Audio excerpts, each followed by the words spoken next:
Hey, Maybe God family. Eric Huffman here from our brand new Maybe God podcast studio in the heart of Houston's Museum District. It's so good to be back with you, sharing all this new content with you, and I hope that you're ready because starting this month, you're going to be hearing a lot more from us, more than ever before. Throughout the rest of this season, we're going to provide you with all new weekly episodes, along with a ton of other content and other resources, and not just on this podcast platform, but also on Maybe God's YouTube channel and on our new website, which is why it's more important than ever that we all keep in touch. So, before you listen to today's new episode, I hope you'll head over to our new website, maybegodpod.com, and sign up to receive all the latest email updates from Maybe God. Thank you so much, guys. Now, let's get to part 2 of Are We All Getting High?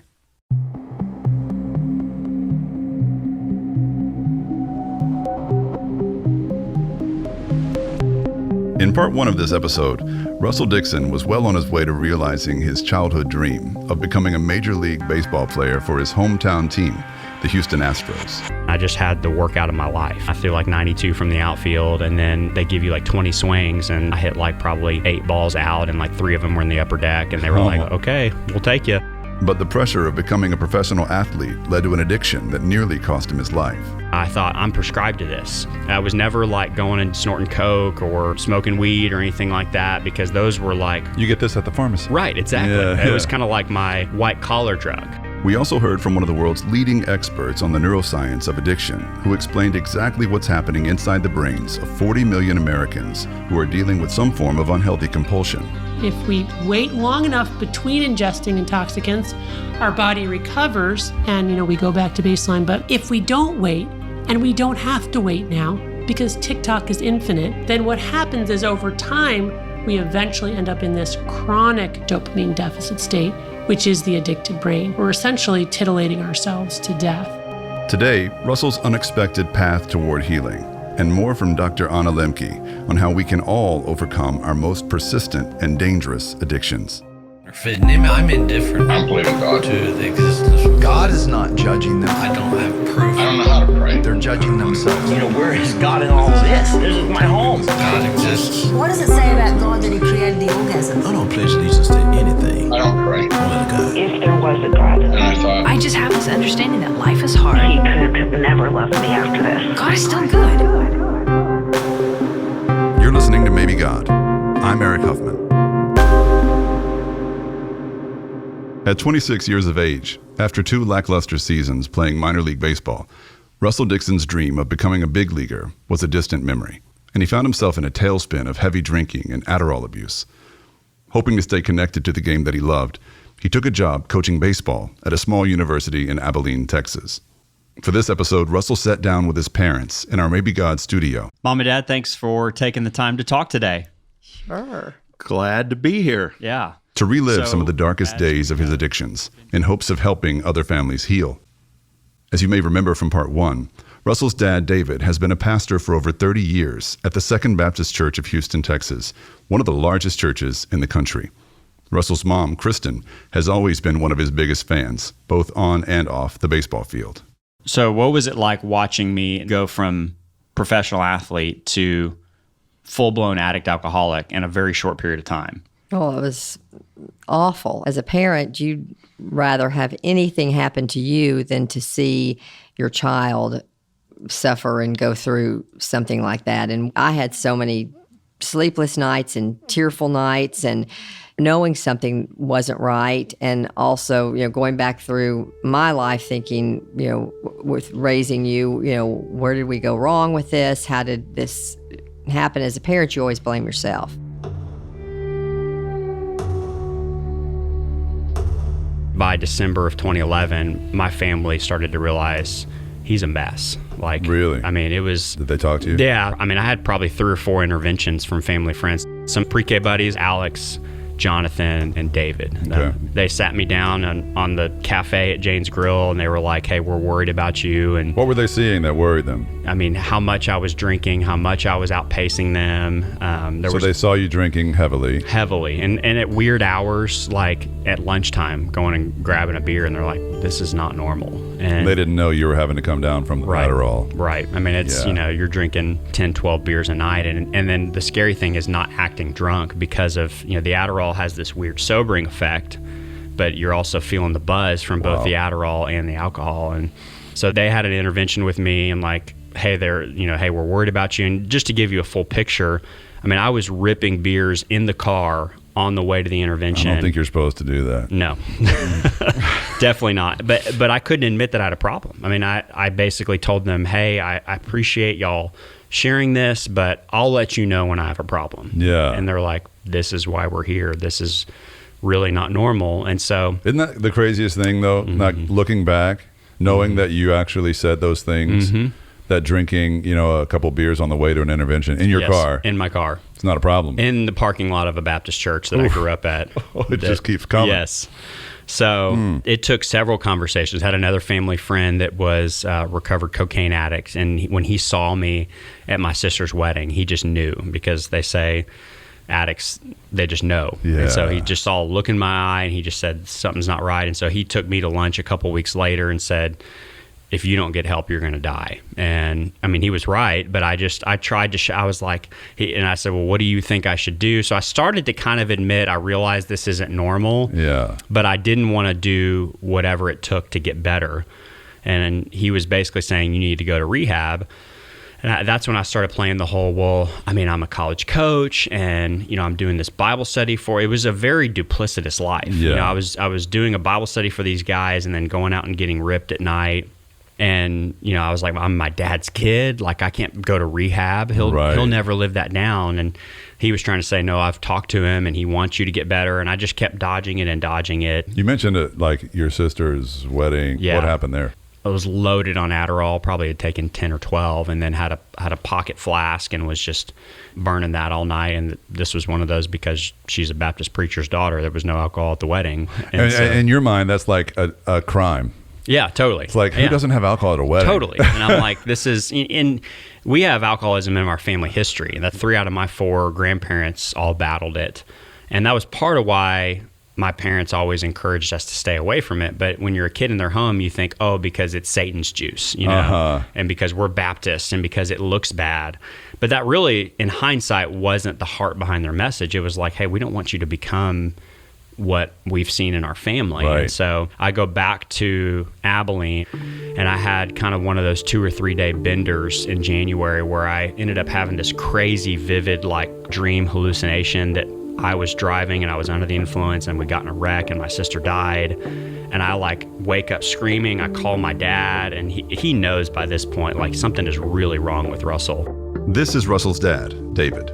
Those were some of the longest, darkest nights of our lives, because we would go to bed at night and just pray that the phone wouldn't ring in the middle of the night, because either something had happened to you or you had hurt someone else.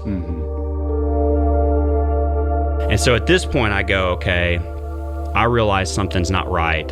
I'm fully dependent on the Adderall, but let me try to just quit drinking cold turkey, because I realize I can't do the Adderall and drink like this. So I quit drinking cold turkey, but my whole life at this point was centered on changing the way that I felt, because I was running to things other than the Lord to fill me up. Right.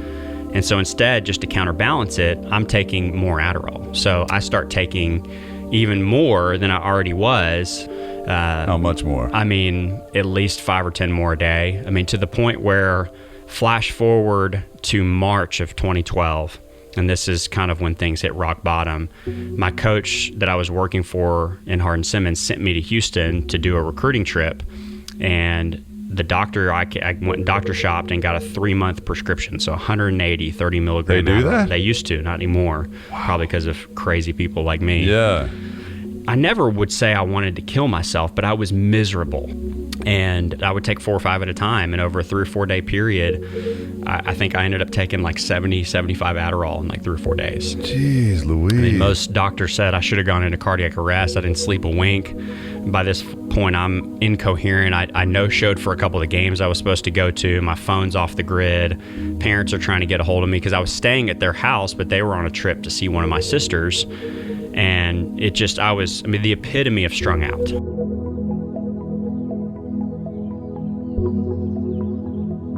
It was a nightmare because I was primarily the one communicating with you during that. And I knew you were spiraling badly. And I can clearly remember being at the airport in Birmingham and talking to you and then trying to reach you. And I couldn't get hold of you. Right.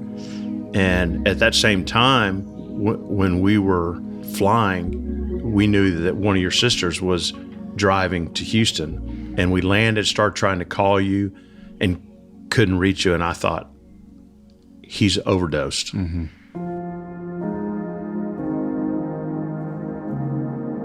If you remember, I had a friend of mine who is a police officer come to the house because he could get there before we did to try to check on you and to make sure your sister didn't get there your sister first. didn't walk in and find you if you had overdosed.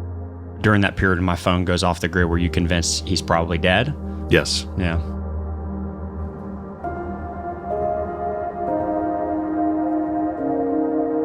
I was 100% believing that you were gone. That drive seemed like it took 4 days to try to get to the house. All I could do was cry out to the Lord and was, praying and crying the entire way home.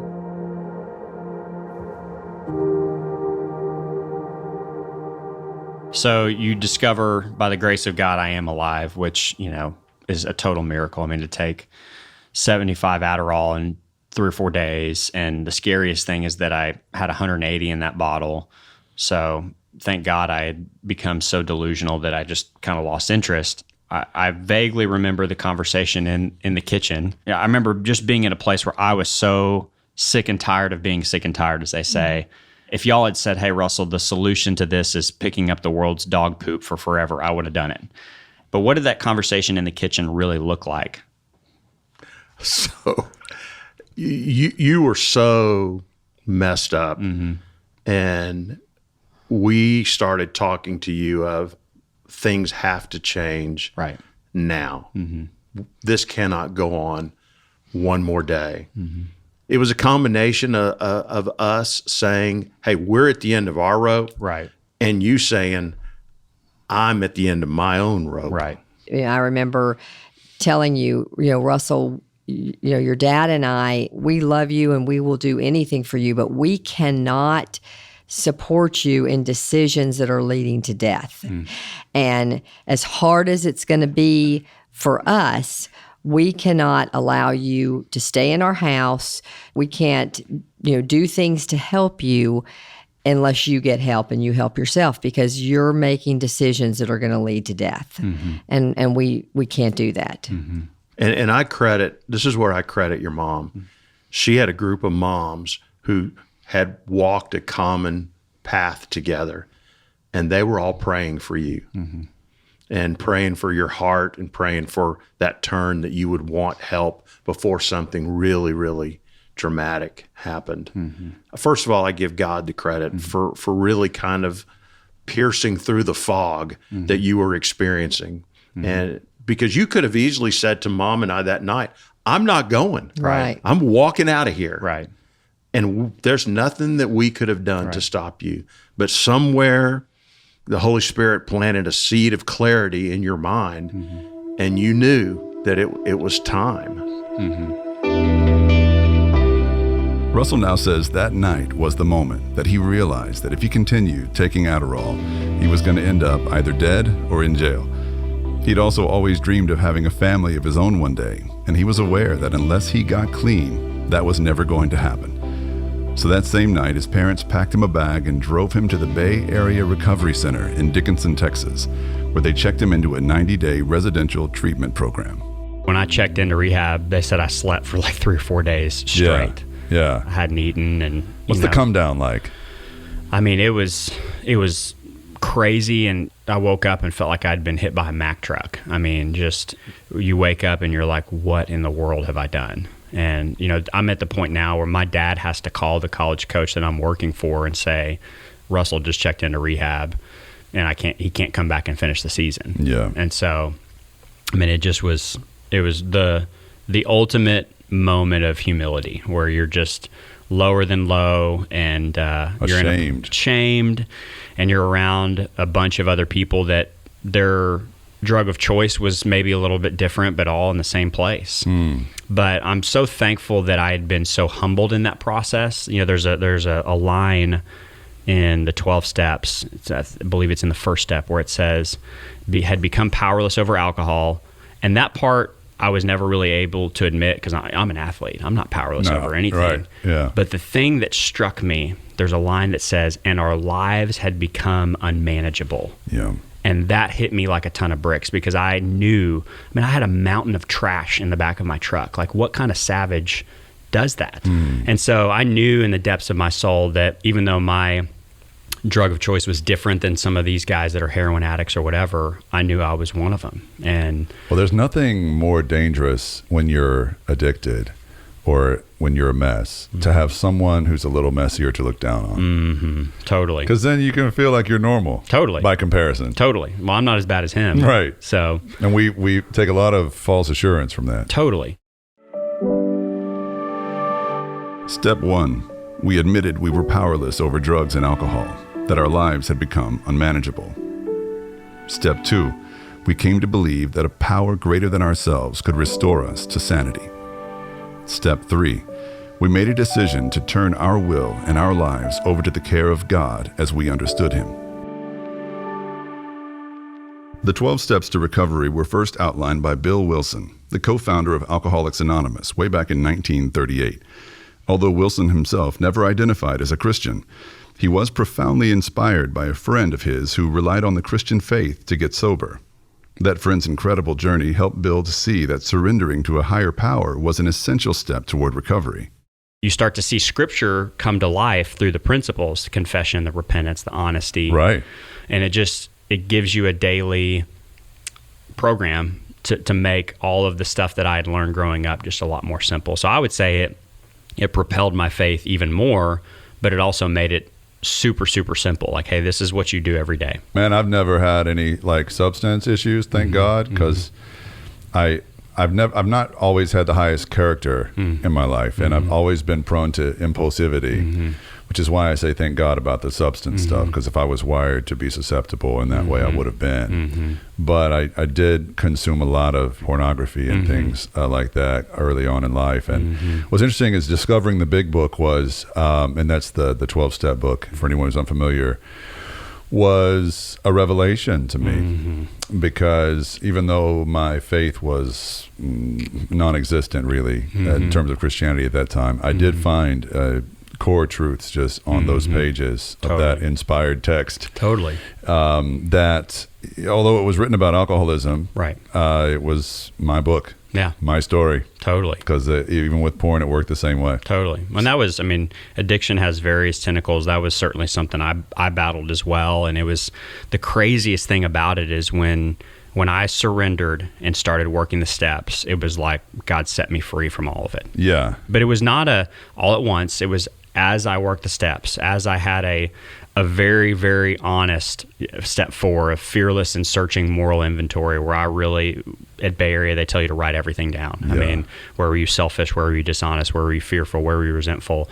So I just put it all out there. And then the key was in the step 5, where you find a closed mouth friend, your sponsor, and you tell them everything. And they always say, even that thing that you swore you would never tell anybody, you tell them that thing. Why is that important? I think it's the biblical concept of confession. Confess your sins to one another, you know, and there's just something freeing about once it's out in the open. It's like the enemy can't keep it in the dark anymore. Right.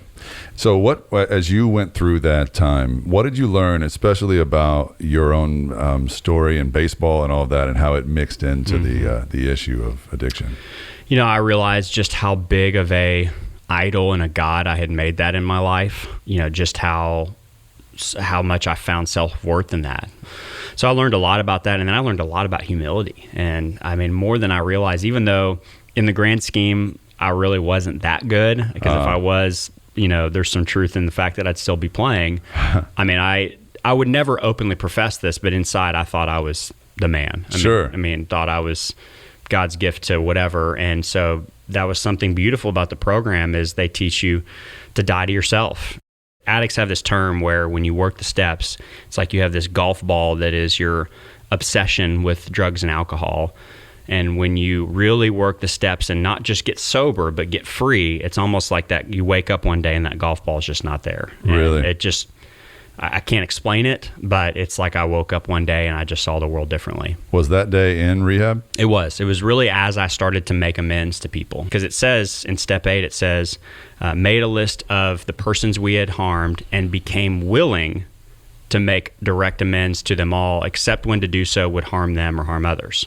And so the willingness was the key part, because a lot of addicts are not willing. There's some family that they messed over for years and they don't want to talk to them. And so even though logistically it may be hard to go see them, what they tell you to do is, if you're worried about the relationship, just write a letter to them. And so like I wrote a letter to the college coach that I worked for. I knew it was going to be hard to pin him down in person. And I wrote him a letter saying exactly what I did wrong, owning it, apologizing for it, asking for forgiveness. And then the letter he wrote back, I have saved on my desk ever since then. Is that right? I mean, just goosebumps, with the second I read it, just total forgiveness and total support and total freedom. So it was pretty powerful. In that same step of making amends, did you have a conversation with your parents? Definitely. My parents and my sisters were some of the first amends that I made. They came and visited me in rehab, and those were hard conversations. There was a lot of tears, but as they said then, they said the biggest thing you can do, because they always tell you, what can I do to make it right? And the thing that all of them said was, don't give up on the steps, and don't let what a lot of addicts do, where time passes and they think, that wasn't that bad. Surely I can have a drink. I mean, I can be like normal people and just have a glass of wine and be done. And that's just for people like me. As the big book says, we're like people who lose their legs. You never regrow new ones. And so I just have had to live with that every day and go, okay, even though I'm now over 10 years removed from this, one drink is too many and 1,000 is never enough.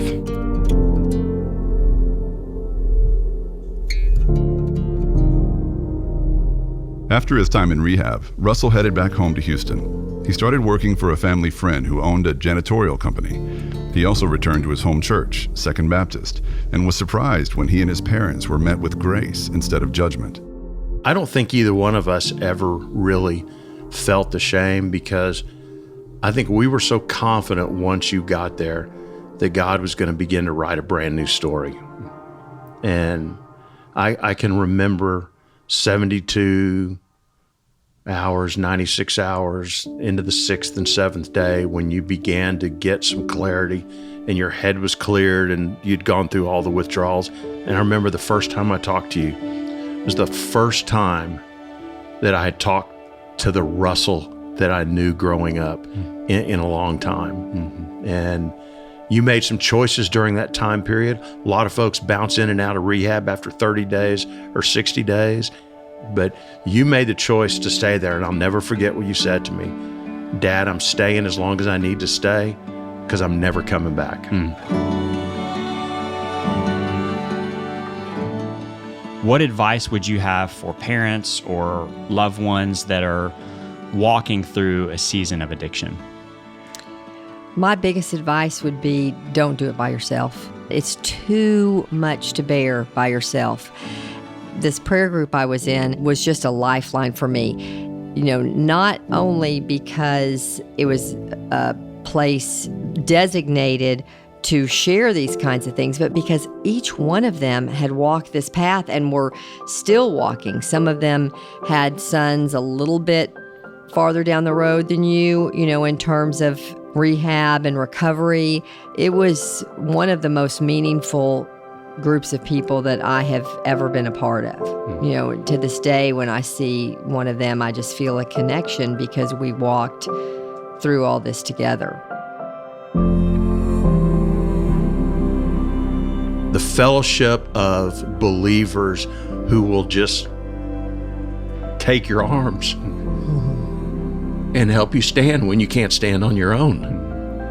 And it's unimaginable to me that people can walk through that without men and women, believers in Christ, who can support them, as both your mom and I had during that season. And we're forever grateful for those folks who walked that path with us. But more than anything, and this mom and I clung to this during the days of darkness, we prayed for a miracle. We prayed for restoration. And we clung to the fact that our God is a God of hope.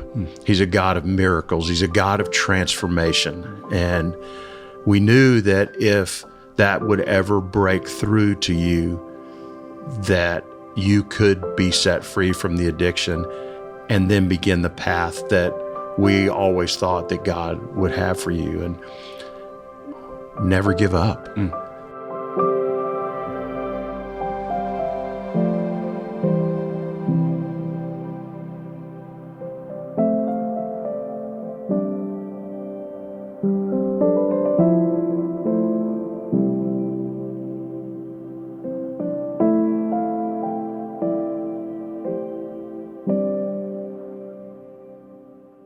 The strength it took Russell's parents to say that they would no longer support their son unless he went to rehab is beyond most of us. But according to addiction experts like Stanford University's Dr. Anna Lemke, their refusal to enable their son may have saved his life. There's this whole concept of enabling, right? The ways in which, with good intentions, we and trying to support our loved one with addiction, we can actually make it worse by giving them money, for example, for food that they then use on drugs, et cetera, et cetera. You know, the question of when to let them come home and live with us again versus when to turn them out on the street. You know, it's not a one size fits all. I don't have like, you should always do this or you should never do that.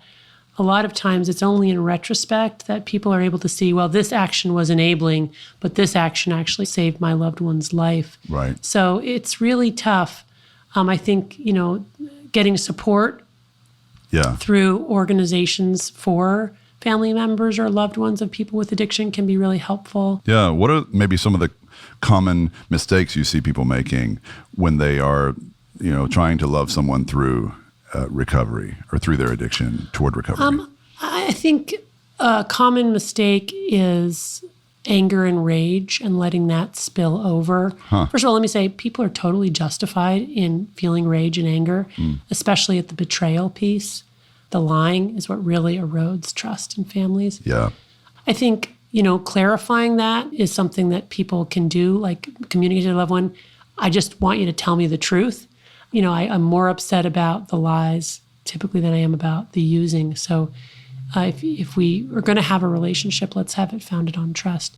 In 2013, Russell had been sober a little over a year when he became the adult sports director at Second Baptist. While he was working there, he met his wife, Liz, who was the children's ministry director at the time. Today, they live with their 2 children in Dripping Springs, Texas, where, you're not going to believe this, Russell, also known as Reverend Dixon, now serves as the senior pastor of Sunset Canyon Baptist Church. The whole time you've been in various roles, pastoral ministry, have you found that you have this inordinate number of opportunities to use your story to reach other people who are struggling with addiction? That's probably been one of my biggest ministry opportunities. And even people who don't, that's part of why I am so open about it, is because, I mean, you know this in church, people that are far from God have this perception of the way church people are. Yeah. And so I try to lead with that because I want them to see, hey, we're all broken. We're all imperfect. We just follow a perfect Savior, and we're not perfect people. Even though Russell calls himself an imperfect man, his addiction story has a near-perfect ending. Sadly, stories like his are all too rare. And for many people who struggle with addictions, any hope for a happy ending can seem all but lost. Luke is a 32-year-old man who's been attending Sunset Canyon Baptist Church with his parents since he was a child. After Russell became the pastor of their church, Luke started opening up to him about his own addiction and his recovery story. When they sat down together for this episode, Luke had been sober since April 12th of 2022 and was living in special housing for addicts in recovery. I live with 2 other guys in a single bedroom, so there's 3 of us in twin beds. We share a single bathroom. Living the dream. Living the dream, right? Luke grew up in a loving and nurturing home outside of Austin, Texas. And like Russell, he excelled at sports from a very young age. But unlike Russell, Luke started drinking alcohol when he was just 14 years old.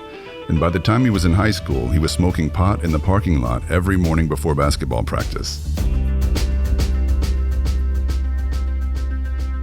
Today, Russell is Luke's sponsor. How many times have you been in and out of rehab over the years now? Over the years now, this last treatment center I went to made number 7. Wow. Yes. Number 7. First one I ever went to, I was 22. You know, my parents left CDs and pamphlets on my bed. You know, they were fed up with me. I knew I had a problem. I didn't think it was drugs and alcohol. So I said, you know, what the hell, I'll just go to this treatment center. So that's where it really started for me. And I would say probably my mid-20s is when I was really confused. My collegiate baseball career had ended.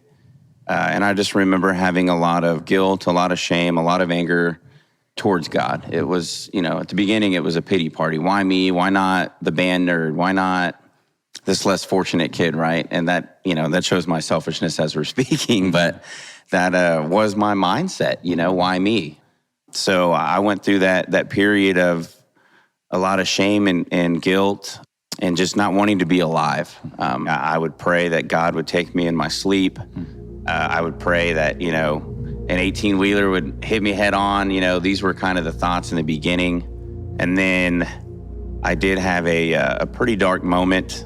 Never attempted suicide. I don't think I ever had the balls to do it, but I do on 2 occasions. I recall being in this relationship, and I do remember being in the garage, heavily under the influence. I remember loading a shotgun, and I had the barrel under my throat, and I had my toe on the trigger. Wow. And I was telling her, you know, if you leave me, I'm gonna blow my brains out, kind of thing.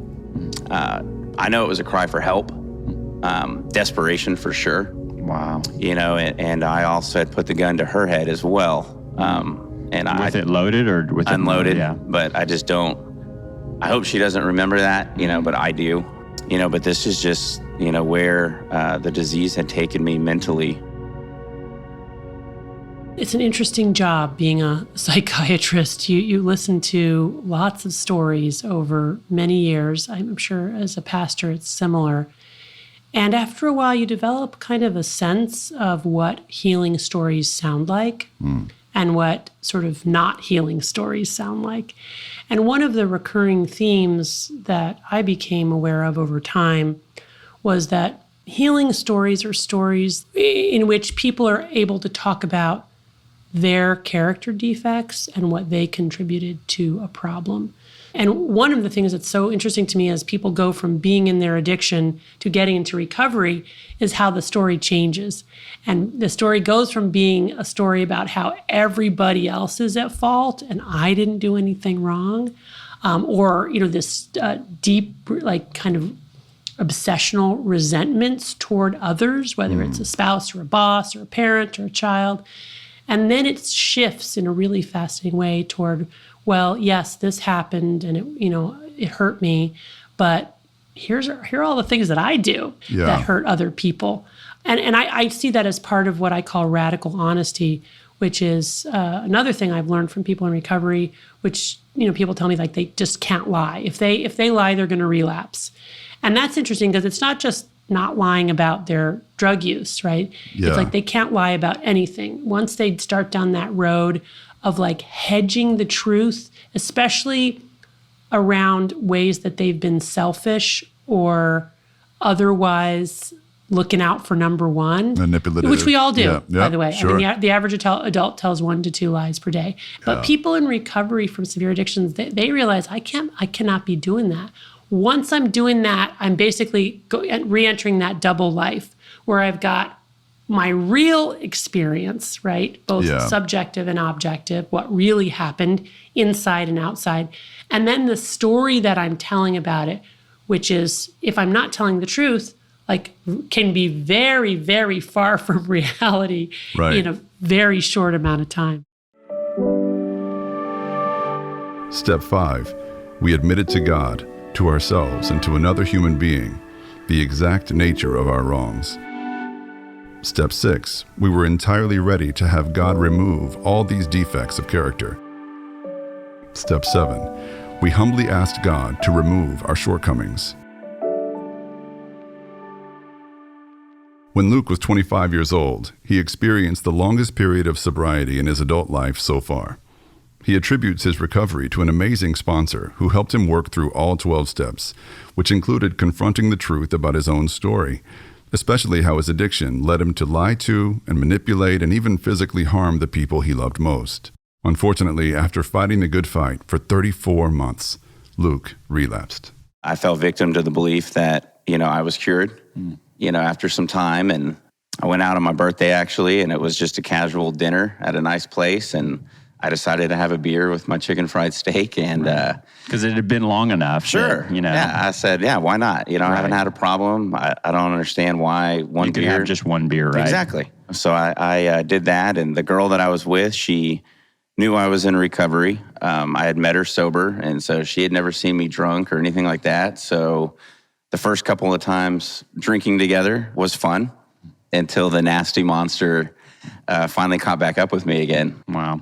So you said that this last couple years is really when the drug use started to ramp up. What are some drugs that you've taken, and what was that like?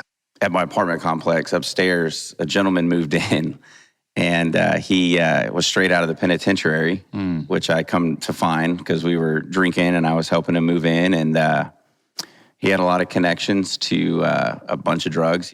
I was upstairs one night and I noticed that they didn't have furniture. They were sitting on twin beds for couches. And, being under the influence, I thought it would be a great gesture to write this gentleman a check so he could go get some furniture. And so I did. And the next day, I got a knock on the door, and I had a plethora of drugs, ecstasy, Molly, cocaine. I started using those very heavily in the beginning. It was fun. I enjoyed the way it made me feel. I enjoyed that I could drink more and function, but ultimately it became an addiction just like alcohol. And then towards the end, these last two times, but this last time that I went out, I got into methamphetamine. It's a nasty drug. Did a number on me. I think I was out for like a 17-day run. I had lost 26 pounds. Wow. I probably didn't shower. I didn't shower, actually, for 2 weeks. Didn't brush my teeth. I had no desire for anything except to get high. So yeah, it was something I swore I would never do, right? I valued myself as somebody that I never would picture myself being a meth user. I come from, a very solid family background who's heavily into Christ, and family dynamics are wonderful, and here's this 32-year-old kid who's walking down under a bridge on 183 in the ghetto side of Austin, scoring dope from homeless people. Wow. That's what my life looked like for the last 3 weeks before I made it back to treatment. So you've obviously been through the 12 steps a couple times. Do you think there's something in particular that's made it so hard for you to be able to stay on the wagon? I think the biggest thing is just I felt like AA let me down. And it wasn't AA that let me down. It was me. I quit working a program. Life got big, and, my sobriety life, and AA got small. I quit going to meetings. I moved to a different city. I didn't find another home group. I didn't find another sponsor. I quit going and sharing my story, quit sponsoring men, all the stuff that kept me sober and brought me joy. Life just got big, and I thought I was fine. Wow. It sounds like, from what you've told me, that even though you've had moments where you've been really, really low, like lower than a snake's belly, I've heard it said, you've been really low, but you've never doubted God's presence in your life, from what you've told me. And so even in the hard moments, what were your thoughts towards God during these moments? Unpack that for us a little more. I just remember just being so fed up and just not understanding how a creator or this loving being could put somebody through this, And that was a very hard thing for me to grasp at the time, going through it, how you hear these people worship God and he's this all loving, unconditional person, or man in the sky, however people want to interpret it. And I'm over here drowning in this stuff that I didn't ask for. And so I didn't do a lot of prayer. I had thrown it out the window. I had figured God had given up on me. And this was just the way my life was going to be.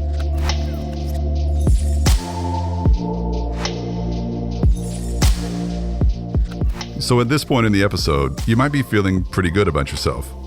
There's nothing quite like hearing about people with bigger problems than our own to give us a false sense of security. Deep down, the truth we all know, however, is that every one of us is prone to addiction, or overconsumption, or unhealthy attachments.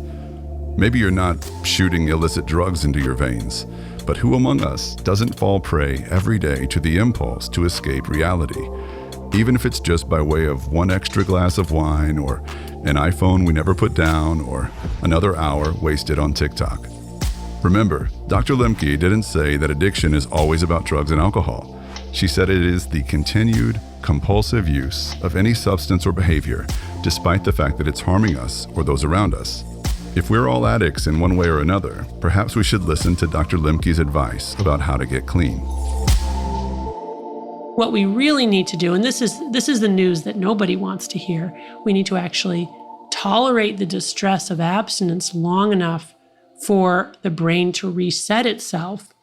And then we even need to do things that are painful and hard, because when we intentionally invite pain into our lives, it actually works through the science of hormesis, which is Greek for to set in motion, where by doing things that are more painful than the pain of withdrawal, what we do is we signal to our bodies to start to upregulate feel-good hormones like dopamine, norepinephrine, serotonin. So, for example, exercise.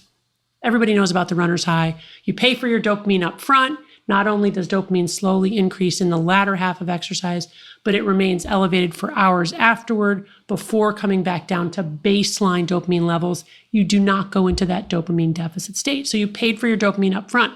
Much, much better. And exercise has been shown to help people withdraw from other drugs. It's been shown to prevent the development of addiction. It's been shown to prevent relapse in people who are in recovery. And so, it's a great way to kind of set that hedonic set point to the side of pleasure without using an intoxicant. But it's effortful. You have to pay for the dopamine up front. Yeah. You said earlier something, I'm going to try to remember the quote. You said we have to learn how to endure abstinence, endure the distress of abstinence long enough for your brain to reset. How long does that take? In my experience, and this is, people don't like to hear this, but I usually ask my patients for 30 days. 30 days of abstinence from their drug of choice, whether it's pornography and compulsive masturbation, so no orgasms with self or others, whether it's cannabis, whether it's alcohol, whether social media, video games. And I warn them that they're going to feel worse before they feel better. And this is a really important piece of it, because people will think, oh my gosh, I feel horrible. And now all my options are either keep using my drug or just be in abject misery. And what I emphasize is you will be in abject misery initially because you'll be in withdrawal. And people say, well, can you really be in withdrawal from pornography and compulsive masturbation? Absolutely. And it can be intensely physically painful as well as being psychologically painful. But tincture of time alone, just waiting and not using that drug, will allow the brain to recalibrate for dopamine firing to upregulate again. And then all of a sudden our lens will widen. We'll begin to enjoy more modest rewards that we forgot about, right? That we used to enjoy and then lost the capacity to enjoy. I want to circle back to my conversation with Dr. Lemke that we shared in part 1 of this episode. I asked her what is wrong with us that we're all becoming so addicted and how we got to this point. And Dr. Lemke was quick to point out that there is absolutely nothing wrong with our brains. The brain is actually working just the way it was meant to. We are instinctively and deeply wired to approach pleasure and avoid pain. And we do that iteratively through every second of our day, which again works great if you are living in a subsistence environment where just to survive, you better be relentlessly thinking about where you're going to get your next bite to eat. But is a complete and colossal disaster in a world where we have everything. Dr. Lemke says we've basically become consumption machines, and that our real problem isn't opioids or Adderall or alcohol or porn so much as the disconnect between how our brains evolved over time and the world we're now living in. She calls it the dark side of capitalism. Capitalism is a wonderful system to incentivize, the maximizing of human potential consumption initiative, but we have reached now this tipping point where we're essentially titillating ourselves to death. So what's the solution on a larger scale? How can we in this overstimulated world use the brains that God gave us to live lives that honor him and each other? I personally think that it's going to require a new kind of asceticism, which is this kind of minimalization of consumption and welcoming pain, including physical pain to a degree, into our lives. And then I also believe that we're in a spiritually impoverished world and people are desperate for some kind of spiritual or transcendent communion, meaning and purpose. And not just meaning and purpose that they find within themselves, but actually meaning and purpose in the universe. And so I think we're very much at like a crisis point too, where it's clear that science has done a marvelous job answering a lot of questions, but doesn't adequately answer, those fundamental existential questions, doesn't even pretend to try to around why are we here? What is the good life? What is my purpose? Why do I matter? How should I live? And so those are, I think we have to answer those questions, answer them in a way that resonates for our secular age. Yes, I agree. And as a pastor, so much of what you've said has raised so many questions, and for me in my field, because Christianity, by and large, is in agreement with what you're proposing for us individually and as a society. I'm not saying we need to go out and, make the whole country Christian or whatever. I'm just saying there is a lot of overlap when we talk about ideals like self-denial, self-control. Yeah. These are things that are fundamentals to the Christian ethic. We don't talk about them enough, but Jesus said, to be my disciple, pick up a cross, deny yourself, and follow. What does self-denial look like in today's world where we're so impulse-driven? And the assumption is that, of course, you respond to an impulse because, you owe it to yourself. You hear that all the time. And again, it's hard to argue with that on the merits of it, because we're all stressed out and worried and anxious. And if looking at your phone 50 times a day gets you through the day, sweetie, you do you. But yeah. I mean, I totally agree with you and I resonate with that. Science is telling the same story. The National Library of Medicine published a study in 2019 that backed up what Dr. Lemke says about our need for spiritual or transcendent communion and meaning and purpose as we heal from addiction. In their research, the authors of that study found that faith-based support groups for addiction are saving American taxpayers $316.6 billion every year.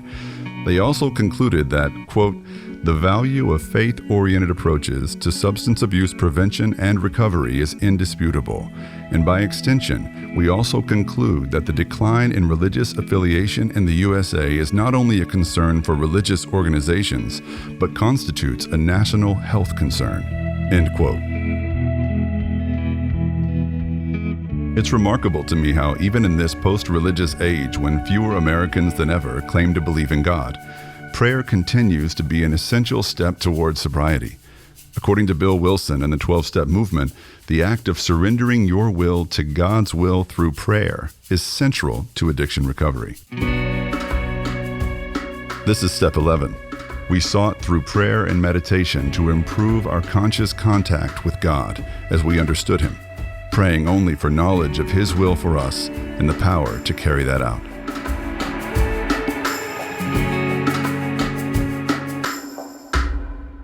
Prayer is so important because it acknowledges that there is a power outside of ourselves, greater than ourselves, that our will alone most often can't solve the problem of addiction and in fact gets in the way of solving that problem.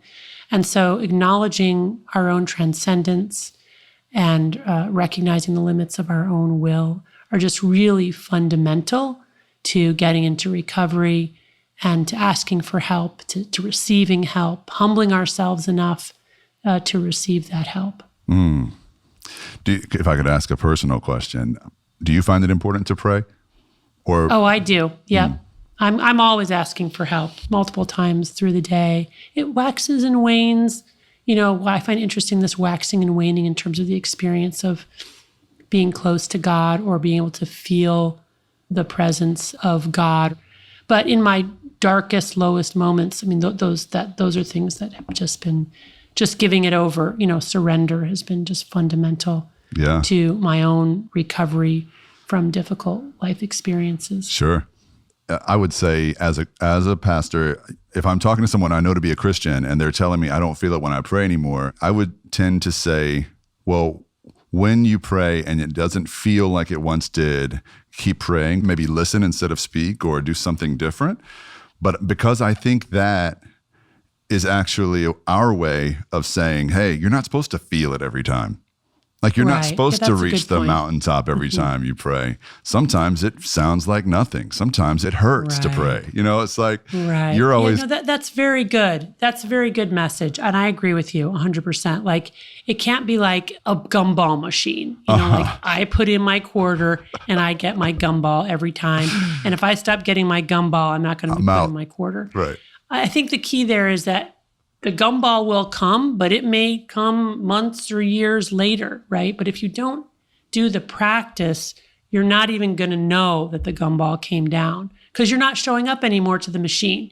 Even if you're not sold on Christianity, or if you don't believe in God, here we have experts attesting to the real power of prayer, and they've got the data to back up their claims. One study conducted by researchers at the University of Pennsylvania found that praying increases the levels of dopamine in your brain. That's the same happiness hormone that we discussed earlier in this episode. Studies like this one seem to suggest that every time we search for another high that's outside of us, through alcohol or drugs, technology or social media or even sex, the release that we're looking for may already exist within us because of the way that God made us. You might have to wait a little longer for it, and waiting might be the hardest thing you've ever done. But sitting and waiting and praying might just be the antidote to our toxic pursuit of more. It's a kind of a trust in the universe and in nature and in our bodies, and the ability to sit quietly and patiently and wait for joy. And to recognize that those profoundest moments of joy come not at the exercise of our will, but they come spontaneously at moments that we can't predict or control.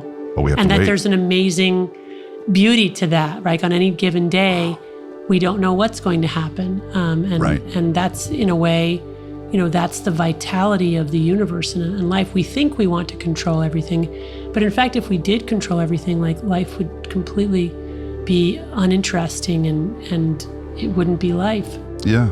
Right. I mean, that's part of scripture too, is from my perspective, is that constant mandate for believers to wait. Just wait, sit and wait. Just wait for it. Yeah. And even trust, be bored. The Bible never says be bored, but I think that's part of it, is sitting in nothingness and knowing there's something.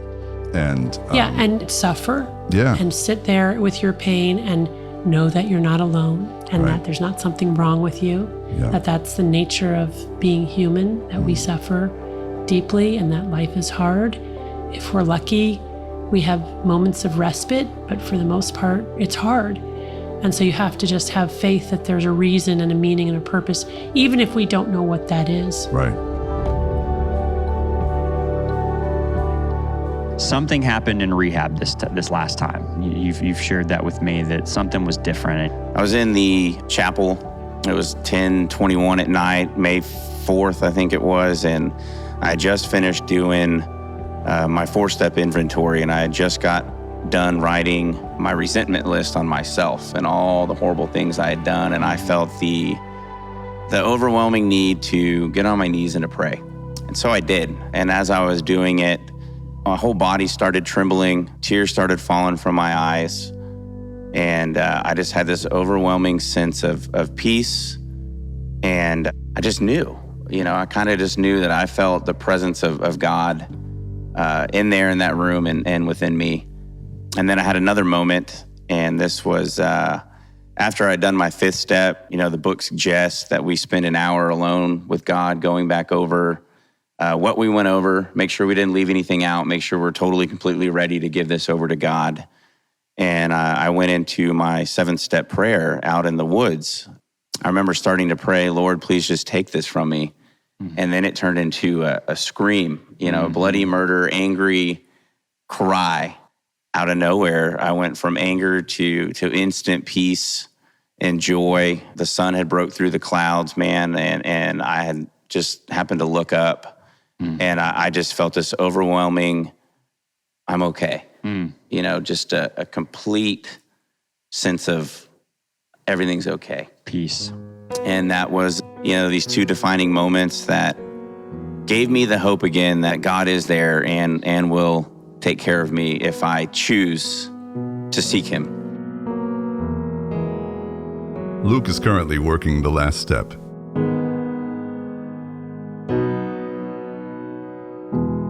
This is step 12. Having had a spiritual awakening as a result of these steps, we tried to carry this message to addicts and to practice these principles in all our affairs. That's one reason why Luke chose to share his story on this podcast, to carry hope to a bunch of addicts like us. So thank you, Maybe God family, for playing a part in Luke's recovery. If you are a person of prayer, I hope you'll join me in praying for Luke that he might continue his journey of healing and recovery one day at a time. And while you're at it, pray also for Russell, that his testimony might continue to help others find hope and healing. And finally, if you find yourself in a situation right now in which you've tried to love an addict, whether they're your child or your spouse, a friend, a family member, or just someone you know who's struggling, and you've run out of answers and you're starting to run out of hope, we'll leave you with this last exchange between Russell and I that frankly left us both in tears.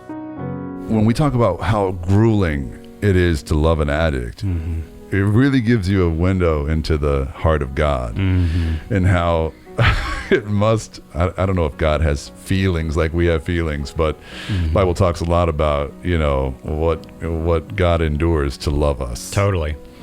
And loving one addict is one thing, loving 8 billion of us at a time, it's got to be another. Totally. And yet his, the promise of Scripture cover to cover is that his love endures and that his love poured out on the cross is more than enough to cover our iniquities and to make amends in a way on our behalf, if that makes sense, but to bridge that gap. Totally.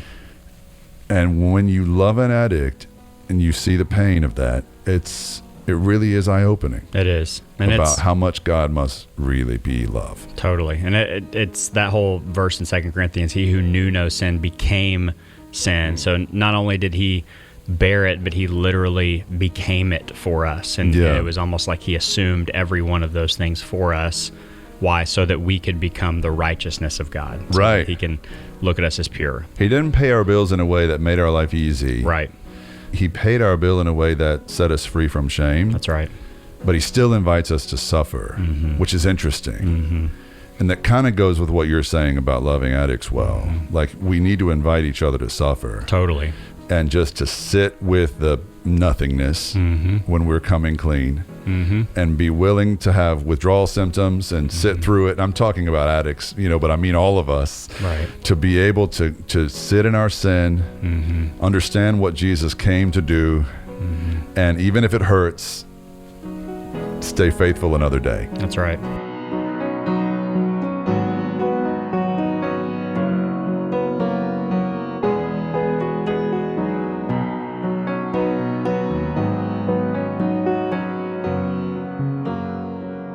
This episode of Maybe God was produced by Julie Merle-Courtois, Andrea Gentle, and Eric and Giovanna Huffman.